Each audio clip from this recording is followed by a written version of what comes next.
चलिए भाई देखिए, हमारे पास क्वेश्चन नंबर 11 की फिगर है और क्वेश्चन नंबर 11 कुछ ऐसा है। 11 क्वेश्चन में दिया गया है कि एक टावर है आपके पास जो कि which is stand vertically on a bank of a canal. देखो ये मान लो एक कैनाल है, ठीक है, ये कैनाल है, ऐसे आ रही होगी सपोज दैट ये जैसे अभी रोड वाला आया था, ये कैनाल है। कैनाल के एक तरफ एक टावर है, ऐसे ए बी एक टावर खड़ा हुआ है और कैनाल का एक सीधा ये वाला जो पॉइंट है just opposite to the tower, tower के एकदम अपोजिट कैनाल का एक दूसरा पॉइंट हमने कंसीडर किया है। वहां से एंगल ऑफ एलिवेशन आपको गिवन है 60 डिग्री। एंगल ऑफ एलिवेशन कितना गिवन है 60 डिग्री। कैनाल के दूसरे पॉइंट से ये जो आपका टावर है, टावर के टॉप का angle of elevation 60 degree given है, ठीक है। उसके बाद क्या दिया गया, उसके बाद देखो ध्यान से क्या दिया गया है। देखो एक और एंगल ऑफ एलिवेशन आपको गिवन है और ये बोला है कि भैया देखो जब आपने ये वाले पॉइंट से जो कि कैनाल के इस तरफ है, ये वाले पॉइंट से एंगल ऑफ एलिवेशन 60 डिग्री बनाया, उसके बाद हम 20 मीटर दूर और जाते हैं और 20 मीटर दूर जाने के बाद 20 मीटर दूर और जाते हैं 20 मीटर दूर जाने के बाद आपका एंगल ऑफ एलिवेशन टावर के टॉप का ही 30 डिग्री बन जाता है। तो आप कैलकुलेट करो ये जो कैनाल है, कैनाल के बीच की डिस्टेंस, मतलब कैनाल के बीच की डिस्टेंस बोले तो कैनाल का विड्थ कैलकुलेट करो और उसके साथ साथ आपको हाइट ऑफ द टावर भी कैलकुलेट करना है। तो लिख दो अपना थोड़ा, ए बी सर हमारा टावर है, B C width of canal है और हमें ये दोनों ही कैलकुलेट करना है। तो बड़ा ही आसान है सर। इन देखो दो ट्रायंगल दिखाई दे रहे हैं क्या, इन ट्रायंगल ए बी सी, मुझे लगता है ये वाला क्वेश्चन आप कर लेंगे, फिर भी tan 60 डिग्री लगाओ is equal to perpendicular A B है और बेस बी सी है, 60 के अकॉर्डिंग परपेंडिकुलर ए बी और बेस ये रहा B C, tan 60 √3। A B sir नहीं पता, बी सी ये भी नहीं पता, सत्यानाश। बी सी इधर लेके जाओ, √3 B C is equal to A B. चलो भाई कुछ नहीं पता तो ये अपनी इक्वेशन पहली हम मान सकते हैं। Again in triangle A D B, जो बड़े वाला ट्रायंगल आपको दिखाई दे रहा ए डी बी, ये मत सोचना सर एक ट्रायंगल ये भी तो है, अरे ये किसी काम का नहीं है क्योंकि इसमें अपना 90 डिग्री वाला एंगल नहीं बन रहा, ये राइट एंगल ट्रायंगल नहीं है, तो हम पाइथागोरस सॉरी पीजीटी तो हम इसमें tan वगैरह नहीं यूज कर सकते, हाइपोटेन्यूस नहीं होगी ना। तो ए डी बी देखो, बस ए डी बी में tan 30 डिग्री यूज कर सकते हैं, tan 30 equal to perpendicular which is A B divided by base. ध्यान से देखो बेस इसका डी बी होगा, बड़े वाले ट्रायंगल का बेस भी तो एक सारा होगा डी बी, और डी बी को लिख सकते हैं 20 प्लस बी सी, तो 20 प्लस बी सी। अब आगे देखो tan 30 का वैल्यू होता है 1/√3 is equal to A B sir हमें नहीं पता है, divided by 20 plus A B तो पता है। देखो ए बी की जगह लिख सकते हैं √3 बी सी, लिखो ए बी की जगह लिख सकते हैं √3 B C divided by 20 plus B C. इसको यहाँ पे लेके जाओ, इसको यहाँ पे लेके जाओ, जब ये यहाँ जाएगा तो बन जाएगा 20 plus B C is equal to √3, यहाँ जाएगा तो √3 मल्टीप्लाई √3 3 बन जाएगा, क्रॉस मल्टीप्लाई किए, बी सी उधर लेके जाओ, 20 बराबर बी सी उधर जाएगा, 3 बी सी में से 1 बी सी माइनस होगा तो बचेगा 2 बी सी, 2 से डिवाइड करो 20/2 बराबर बी सी, 2 से डिवाइड हो गए 10, बी सी की वैल्यू आ गई भैया 10। नीचे वाला पार्ट आपको दिखाई दे रहा है क्या? हाँ बिल्कुल दिख रहा है भाई, 110 नहीं है वो 10 है भाई, तो 110 सोचें भैया ये 10 है अपना, ये है 10 मीटर, तो बी सी की वैल्यू 10 मीटर आ गई, तो भैया विड्थ ऑफ द कैनाल तो निकल गया, कैनाल की विड्थ निकल चुकी है। अब आपको ए बी कैलकुलेट करना है सर, ये तो आसान है, A B is equal to now A B equal to √3 B C था, √3 बी सी, बी सी की वैल्यू सर 10 है तो 10 रखो √3 ये रहा, तो ये भी कैलकुलेट हो गया, ए बी भी खत्म। अब लिख लेना hence the height of the tower is 10√3 and the width of the canal is 10, खत्म। इजी क्वेश्चन था, नोट करो जल्दी थोड़ा। चलो भाई ये रही आपके सामने क्वेश्चन नंबर 12 की फिगर, और क्वेश्चन नंबर 12 का फिगर बनाना थोड़ा सा मुश्किल हो सकता है आपके लिए, बट क्वेश्चन इतना आसान है कि अगर आप थोड़ा दिमाग लगाएंगे आपको पेन पेंसिल उठाने की भी जरूरत नहीं है। एक बार हम फिगर बता देते हैं। क्वेश्चन नंबर 12 में गिवन है कि भैया आपके पास एक टावर है और आपके पास एक बिल्डिंग, सेम सेम वही जो पहले दिया गया था। कहा कि आपके पास एक ए बी जो टावर, देखो ए बी तो हमने माना है, आपके पास एक टावर है 7 मीटर का। उसके बाद बोले कि आपके पास एक बिल्डिंग है और बिल्डिंग का एंगल ऑफ एलिवेशन गिवन है from the top of the tower. अब थोड़ा दिमाग लगाओ, टावर के एक मिनट बच्चों, from the top of the 7 metre high building, sorry A B एक बिल्डिंग है, बिल्डिंग का जो हाइट है वो 7 मीटर है और पी क्यू आपका एक टावर है।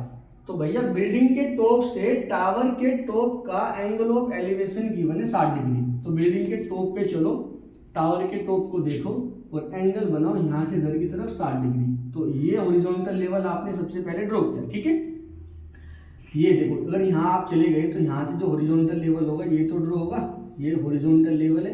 यहाँ से अगर आप ऊपर की तरफ देखते हैं तो ये जो एंगल बना है इसको बोला है उसने 60 डिग्री। थोड़ा दिमाग लगा लेना, जब आप बिल्डिंग के टॉप पे चले जाएंगे और टावर के टॉप को देखेंगे तो भैया बिल्डिंग के टॉप पे जाने के बाद टावर को टॉप को देखने के लिए ऐसे ऊपर करना पड़ेगा। तो इसका मतलब भैया बिल्डिंग आपकी छोटी है, टावर आपका बड़ा है, बिल्डिंग के टॉप पे चढ़ने के बाद भी आपको ऊपर देखना पड़ रहा है टावर के टॉप को, तो टावर तो बड़ा होगा ना बिल्डिंग से। हाँ समझ में आ गया ना। तो ये 60 डिग्री है और उसने बोला है कि भैया उसी पॉइंट से बिल्डिंग के टॉप से ही टावर के बॉटम का, बिल्डिंग के टॉप से टावर के बॉटम का, पहली बार क्वेश्चन आया डिप्रेशन का, बिल्डिंग के टॉप से टावर के बॉटम का एंगल ऑफ डिप्रेशन है 45 डिग्री। तो ये तो हॉरिजॉन्टल लेवल है और यहां से आप नीचे देख रहे हैं तो देखो हॉरिजॉन्टल लेवल के नीचे आ रही है लाइन ऑफ साइट, ये हमने डिस्कस किया था फर्स्ट लेक्चर में। तो हॉरिजॉन्टल लेवल के नीचे लाइन ऑफ साइट आ रही है क्योंकि हम यहाँ से इस तरफ ही तो देखेंगे बॉटम को देखने के लिए, तो ये वाला एंगल बन रहा है 45 डिग्री। बताओ ये वाली बात समझ में आई क्या? हाँ सर ये वाली बात हम समझ गए। अपना लिख देते हैं ए बी सर हमारा ये एक बिल्डिंग है, okay. P Q sir P Q हमारा ये एक टावर है और बस उसके बाद तो आप जो देख रहे हो फिगर में आपके सामने है।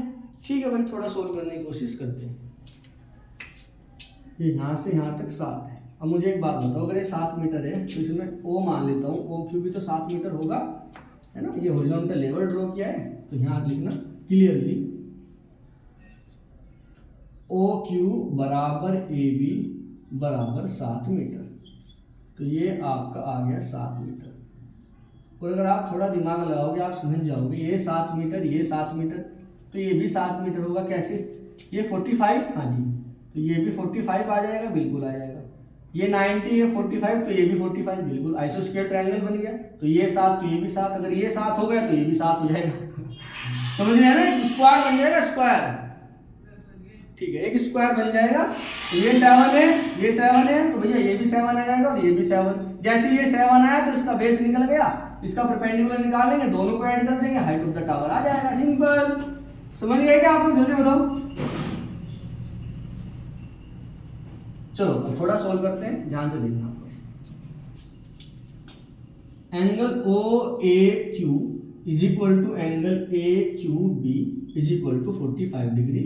साइड में लिख देना अल्टरनेट इंटीरियर एंगल। ये 45 तो ये भी 45, ठीक है। Now in triangle A Q B, देखो आपसे आता है वाला बस, अब तो फॉर्मेलिटी पूरी करनी है थोड़ा। tan 45 ए क्यू बी में tan 45 equal to perpendicular A B है perpendicular 7, base B Q sir नहीं पता, वो निकल जाएगा। tan 45 1 होता है equal to 7 divided by B Q. B Q यहाँ पे लेके जाओ तो बी क्यू आ गया भैया 7 मीटर। ये वाली बात समझ पाए आप लोग? बी क्यू कितना आ गया सर? 7 मीटर आ गया। अगर बी क्यू 7 मीटर है तो ए ओ हम अपने दिमाग से लिख देंगे 7 metre. Here A O is equal to B Q, और वो दोनों भी कितने आ गए सर? 7 मीटर। ये 7 है तो ये भी कितना आ गया? 7। यहाँ लिख देता हूँ ये भी 7 metre. Now in triangle A P O, अब ए पी ओ ट्रायंगल में ध्यान से देखो। देखो हम सोच क्या रहे हैं, हम ये सोच रहे हैं भैया ये हाइट निकालने के लिए ये और ये मिल जाए, दोनों को ऐड कर देंगे। ये तो हमारा मिल गया, अब ये वाले ट्रायंगल से ये निकालूंगा और दोनों ऐड हो जाएंगे। ए पी ओ ट्रायंगल में tan 60 लगाओ। tan 60 बराबर परपेंडिकुलर, परपेंडिकुलर ये वाले ट्रायंगल का परपेंडिकुलर हो गया P O divided by base, base ये रहा जो कि 7 है। tan 60 का √3 होता है value, equal to P O divided by 7, 7 यहाँ पे लेके जाओ तो 7√3 बराबर पी ओ। अब टोटल हाइट एच बोले तो height of tower, height of tower के लिए सर दोनों ऐड कर दो, मतलब पी ओ और ओ क्यू। पी ओ कितना है सर 7√3 प्लस कर दो ओ क्यू, ओ क्यू कितना है 7, आगे आंसर 7 कॉमन ले लो, √3 प्लस 1, बस यही आंसर है। इतना तो सिंपल था, थोड़ा दिमाग लगा लेते तो वैसे ही हो जाता। ये 45 तो ये 45, तो ये 7, ये भी 7, ये 7 हो गई, इसके अपोजिट भी 7, तो ये 7 आ गया। इसमें लगाएंगे tan 60, tan 60 बोले तो √3, तो √3 divided by 7, sorry √3 equal to P O divided by 7, 7 इधर लेके जाएंगे 7√3, ये आ जाएगा 7√3, इसमें ऐड कर देंगे, खत्म। सिंपल है ना, एकदम इजी है ना, नोट करो जल्दी फटाफट। चलिए भाई नेक्स्ट क्वेश्चन की तरफ चलते हैं। Question number 13। क्वेश्चन नंबर 13 में कुछ ऐसा गिवन है कि भैया आपके पास एक लाइट हाउस है। लाइट हाउस बोले तो देखो ऐसा कुछ समझो, आपने बॉर्डर मूवी देखी है क्या? बॉर्डर मूवी में वो जो उधर जो बॉर्डर पे होते हैं ना, तो एक बड़ा टावर होता है, उसके ऊपर एक इंसान खड़ा रहता है एक लाइट लेके, वो लाइट को ऐसे घुमाता है इधर उधर, है ना। तो ऐसे ही कुछ समझ लो, आपके पास एक लाइट हाउस है। अब लाइट हाउस जो आपके पास है उसमें हुआ क्या है, जो आपके पास लाइट हाउस है, लाइट हाउस में हुआ क्या भैया, लाइट हाउस से आप 2 शिप देख रहे हैं। देखो मैं एक बार क्वेश्चन पढ़ देता हूँ। As observe from the top of 75 metre light house from the sea level, एक सी लेवल से 75 मीटर ऊपर एक लाइट, देखो ये 75 मीटर का मान लो एक लाइट हाउस है, 75 मीटर ऊपर एक लाइट हाउस है, ओके। उसके बाद बोला है कि भैया the angle of depression of the 2 ships are 30 and 45 degree. 2 ship हैं आपके पास, अरे उधर होंगे ना समुद्र में, 2 शिप होंगे, एक तो पी लिया एक क्यू लिया, 2 शिप हैं और 2 शिप को आप मान लो ऊपर से देख रहे हैं या फिर उनकी तरफ लाइट मार रही है। तो 75 मीटर के लाइट हाउस से 2 शिप का एंगल ऑफ डिप्रेशन गिवन है। तो देखो आप ऊपर खड़े हैं, नीचे किसी चीज को देख रहे हैं, तो हॉरिजॉन्टल लेवल तो ये रहा, ये अपना हॉरिजॉन्टल लेवल कंसीडर कर सकते हैं। लाइन ऑफ साइट नीचे बनेगा, एक बार इस शिप को देखा, एक बार इस शिप को देखा, दोनों शिप का एंगल ऑफ एलिवेशन गिवन है, एक का 45 एक का 30। दिमाग लगा लेना, जो पास होगा उसका एंगल ऑफ एलिवेशन ज्यादा होता है, ये बताया था ना। लेकिन डिप्रेशन में भी ऐसे ही कर लेना, ये पास है तो भैया इसका एंगल ज्यादा होगा, वो दूर है उसका एंगल कम होगा। हमने ये किया, ये देखो ये वाला जो लाइन ऑफ साइड जा रहा है, ये एंगल हमने 45 लिया है जो कि इसका है, और जो दूर है वो हमने 30 लिया है जो कि क्यू वाले शिप का है, तो ये 45 है भाई। ये कितना है, ये है 45।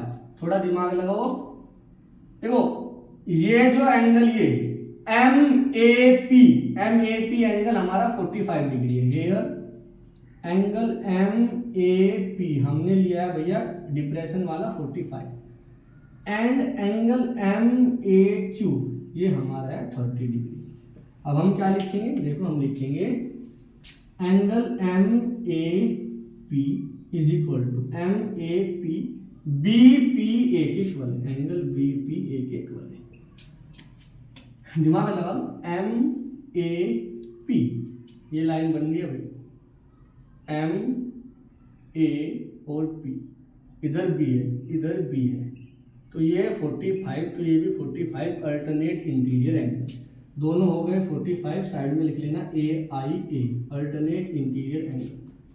सिमिलरली एंगल MAQ इक्वल होगा एंगल AQB के, MAQ इक्वल होगा AQB यानी ये वाले की।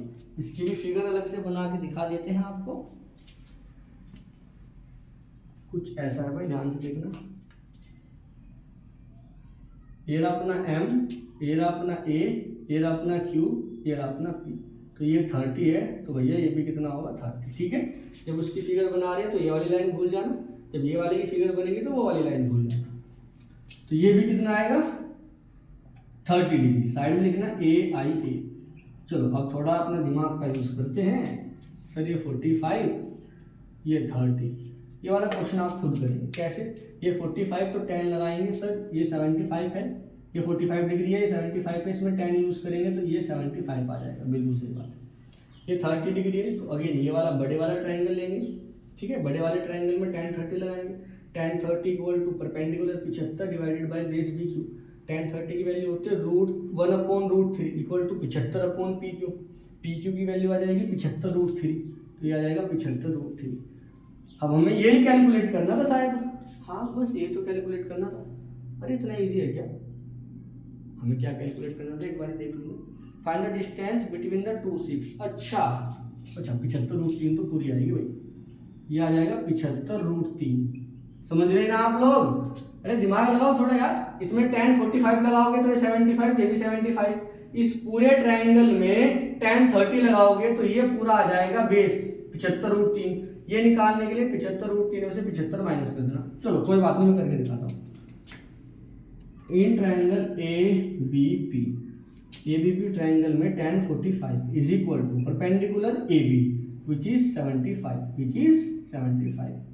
Divided by base BP। tan 45 का आंसर होता है 1 equal to 75 divided by BP। तो BP का आंसर आ गया भैया 75 मीटर। ये लो। अब इस वाले ट्रायंगल में देखो, बड़े वाले में, इन ट्रायंगल ABQ ट्रायंगल में tan 30 डिग्री, tan 30 होता है परपेंडिकुलर यही 75 है, एंगल के सामने वाला परपेंडिकुलर, डिवाइडेड बाय बेस आ गया BQ। tan 30 की वैल्यू 1/√3 बराबर 75 डिवाइडेड बाय BQ। यहाँ से BQ निकालो तो BQ आ जाएगा अपना 75, BQ उधर चला गया, √3 यहाँ पे चला गया, √3 मीटर। ये दिख रहा है क्या आपको? तो रिफ्लेक्शन हो रहा है। हाँ दिख रहा है, BQ आ गया 75√3। तो ये पूरा 75√3 है, ये 75 पे। आपको distance between the to ship निकालना था, मतलब PQ निकालना था, तो माइनस कर देंगे, इधर लिख देंगे। भाई देखो, तो PQ कितना है सर? PQ है ये कंप्लीट 75√3 में से माइनस कर दो ये वाला 75, 75 कॉमन ले लो, √3 - 1, ये आ गया इतना मीटर। बस यही आपका आंसर है। लिख देना है the distance between the two ships is equal to 75 bracket √3 - 1। Easy है ना बच्चों, सिंपल एकदम। ये निकालना था तो टोटल में से ये माइनस कर दिया है। Note it down fast. देखिए भाई, ये रहा हमारे पास नेक्स्ट क्वेश्चन नंबर 14। आपको गिवन है भैया, एक लड़की है जो कि 1.2 मीटर की है। देखो ध्यान से, उसने बोला है कि मैं क्वेश्चन पढ़ देता हूँ। A 1.2 metre tall girl sports a balloon moving with the wind in horizontal line at a height of 82.2 metre. 88 है, 82 नहीं 88 metre from the ground. Simple है, 1.2 मीटर की एक लड़की है, ऊपर की तरफ एक बलून को देख रही है। देखो बलून मान लो उधर उड़ रहा है, एकदम उसके ऊपर मत ले लेना ऐसे बलून, है ना? एकदम ऐसे थोड़े उड़ता है यार बलून। अगर वो बलून उड़ा भी रही हो गया, बलून को देख रही है, तो आप ये इधर बलून है, क्योंकि एंगल ऑफ एलिवेशन गिवन है 60 इधर ही होगा, 90 ऐसे हो जाएगा, है ना? तो ट्रायंगल ही नहीं बनेगा 90 पे। तो कैसे बनाओगे? ये स्ट्रेट लाइन हो गई ना, तो भैया बलून वहां पे उड़ रहा है। तो ये वाली लड़की जब बलून को देख रही है, जो कि हमने P पोजीशन पे माना है, तो एंगल ऑफ एलिवेशन बनना है 60 डिग्री का। ये आपको समझ में आना चाहिए, 60 डिग्री ये हॉरिजॉन्टल बन जाएगा, ये 60 डिग्री का एंगल ऑफ एलिवेशन ये पूरा होगा। हमने डिस्कस किया था फर्स्ट लेक्चर में, जब हम बता रहे थे कैसे बनेंगे। तो भैया ये 60 डिग्री का एंगल बना। थोड़ी देर बाद बलून एक हॉरिजॉन्टल लाइन में चलते हुए, विंड की मतलब हवा चल रही होगी, उसके साथ साथ चलते हुए थोड़ा दूर चला गया। अभी तो इधर था, जब वो दूर जाएगा तो थोड़ा दूर जाएगा तो लड़की ऐसे देखेगी। देखो अगर उसके पास आएगा बलून तो उसको ऐसे देखना पड़ेगा। अब दूर जा रहा है तो भैया थोड़ा उसका नेक नीचे हो जाएगा, मतलब एंगल ऑफ एलिवेशन कम हो जाएगा। और कितना है? 30। समझ पा रहे हैं क्या? यहाँ से इसको देखना ये ज्यादा एंगल है, उसको देखना वो कम एंगल है। अरे नीचे की तरफ कर लोगे ना अपनी मुंडी को। तो ये वाला यहाँ से एंगल 30 है, angle of elevation P position पे जब बलून है वो 60 है, एंड एंगल ऑफ एलिवेशन जब Q पोजीशन पे बलून है वो कितना है भैया? 30 डिग्री। ये वाली बात समझ में। और जो आपके बलून है वो 88.2 मीटर की हाइट पे है, ग्राउंड लेवल से 88.2 मीटर की हाइट पे उड़ रहे होंगे। हाइट बोले तो ये परपेंडिकुलर वाली हाइट, कभी ये लेंथ कंसीडर कर लो, नहीं 88.2 मीटर ये। आपको कैलकुलेट क्या करना है भैया? हमें कैलकुलेट करना है find the distance travel by the balloon during this interval. यहाँ से यहाँ तक जब जाने में से कुछ टाइम लगा होगा, इस टाइम में उसने कितनी डिस्टेंस ट्रेवल किया, ये हमें कैलकुलेट करना है। देखो कैलकुलेट करके बताते हैं, ध्यान से देखना।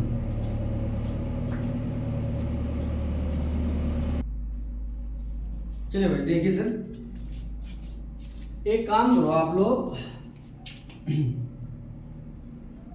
इसको ऐसे ड्रॉ कर लो। आपको ये डिस्टेंस निकालना है, ठीक है। ये वाला डिस्टेंस का मतलब, इसको मैं अगर m मान लूँ, m तो माना है, इसको और कुछ मान, z o निकाल दोगे तब भी कोई दिक्कत वाली बात नहीं है, बड़ा सिंपल है, ध्यान से देखना। हाँ 10 बजे 11 बजे रुक जाओ, एक क्वेश्चन हो गया, करवा दो, निकलो। चल एक क्वेश्चन हो गया, चलो देखिए भाई ध्यान से देखना। ये 60 कंप्लीट है, ये वाला पूरा 60 डिग्री है ये वाला। तो ये वाले ट्रायंगल में ध्यान से देखिए, इन ट्रायंगल एपीजेड ट्रायंगल में एपीजेड ये इधर बना देता हूं, एपीजेड ये 60 डिग्री है, पूरा 60 डिग्री है, छोटा वाला 30 डिग्री है।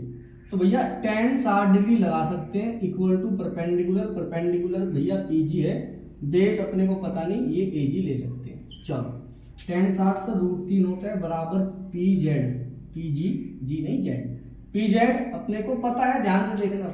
ये 1.2 मीटर है तो भैया ये भी 1.2 मीटर होगा, लिखना कुछ नहीं, बस सीधा फिगर में मेंशन कर देना। 1.2 मीटर, ये भी 1.2 मीटर, ये पूरा 88.2 है, नीचे वाला 1.2 है, तो भैया पूरे में से नीचे वाला माइनस करोगे 87 मीटर आ जाएगा। 87, ऊपर वाला कितना आ जाएगा 87। अब ध्यान से देखो, जो भैया पी जेड है वो ओ क्यू के इक्वल है, ये 87 तो ये भी पूरा 87, तो यहाँ पे डायरेक्ट रख देना 87 डिवाइडेड बाई ए जेड यहाँ पे लेके जाओ और √3 नीचे लेके आओ, तो A Z is equal to 87 divided by √3। अब अपने को करना क्या है, √3 से ऊपर नीचे मल्टीप्लाई करनी है, रेशनलाइज द डिनोमिनेटर। अब तो समझ गए होंगे ना, जल्दी जल्दी कर दूं अब तो। 87 √3 डिवाइडेड बाई 3, √3 3 से डिवाइड करो, ए जेड की वैल्यू कितनी आ जाएगी, 3 से डिवाइड करो, 3 दूनी 6, 3 नम 27 √3 मीटर, 29 √3। ए जेड बोले तो ये आ गया। देखो हमने ये निकाला, अब हम ये पूरा निकालेंगे, उस कंप्लीट में से इधर वाला माइनस कर देंगे, जेड ओ बच जाएगा, जेड ओ पी क्यू के बराबर, यही हमें कैलकुलेट करना था। अब ध्यान से देखना आगे,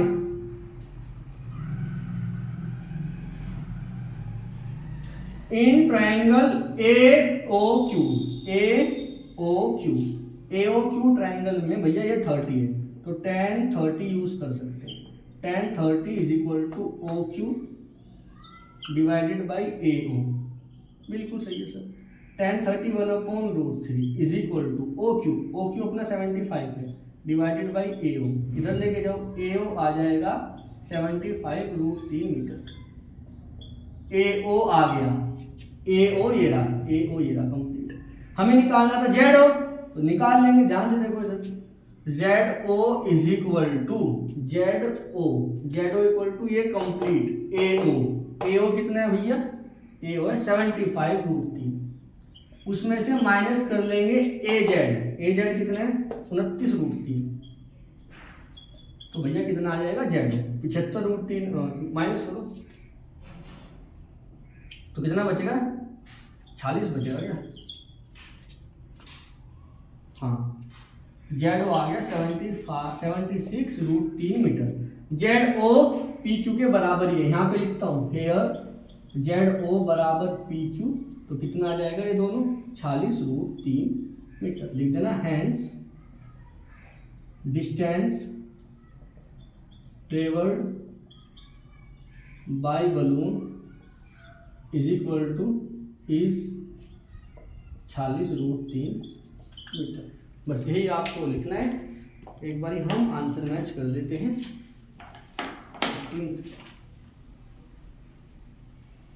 अरे 58 √3 आ रहा है, कुछ गड़बड़ कर देगा। 48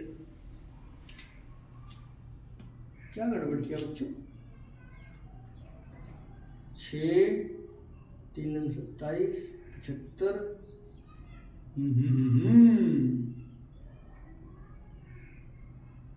कहीं गड़बड़ हो गया बच्चों। 1/3। अरे ये 75 रख दिया, ये गड़बड़ हुआ भाई, ये 75 रख दिया, ये 87 रखना था। अरे यार हम भी कुछ आंसर ना चेक करते तो गड़बड़ हो जाता भाई। ये 87, तो ये आएगा 87। चलो तो यहाँ पे कितना आ जाएगा 87। ठीक है, अब समझ गए ना, होता रहता है यार थोड़ी बहुत।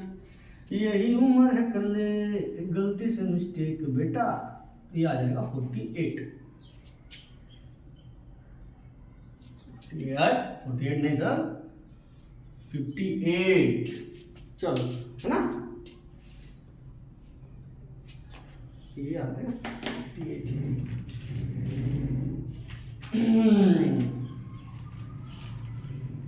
हाँ अभी ठीक है, एकदम एक्यूरेट। 58√3 इजी क्वेश्चन है, एकदम अच्छे वाला है, ध्यान से करना आप लोग। ये वाला और ये वाला पोजीशन है बलून का, एक बार 60 डिग्री, तो पास वाला अपना 60 दूर चले जाएगा 30।